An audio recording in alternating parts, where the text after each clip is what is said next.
اللہ سے اس قدر قریب ہو جاؤ کہ تم دعا مانگو تو فرشتے آمین کہیں۔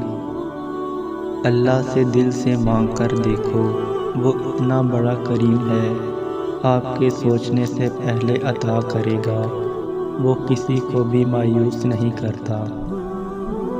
جو شخص یہ چاہتا ہے کہ مصیبتوں میں اللہ اس کی دعا قبول فرمائے، اسے چاہیے کہ عام حالات میں بھی اللہ رب العزت سے کثرت سے دعا مانگے۔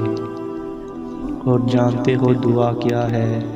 اپنی ہر پریشانی اللہ کے حوالے کر کے خود بے فکر ہو جانا۔ بس یقین رکھو، اللہ پہ۔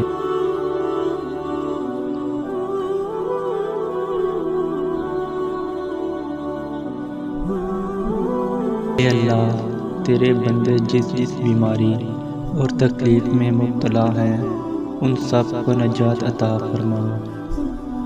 اللہ سے انسان کا قریب ترین رشتہ آنسو کا ہے۔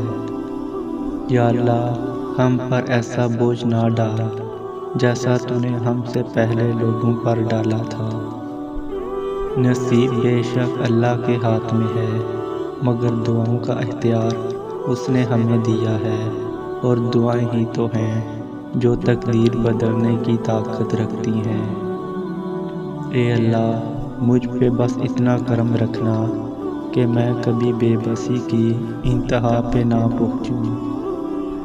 بہت اچھا لگتا ہے تجھ سے مانگنا، اے میرے اللہ، ساری زندگی مجھے کسی کا محتاج نہ کرنا۔ دعا کے 3 پہلو ہوتے ہیں، یا تو قبول ہوتی ہے، یا آخرت کے لیے ذخیرہ کر لی جاتی ہے، یا مصیبت کو ٹال دیتی ہے مگر رد نہیں ہوتی۔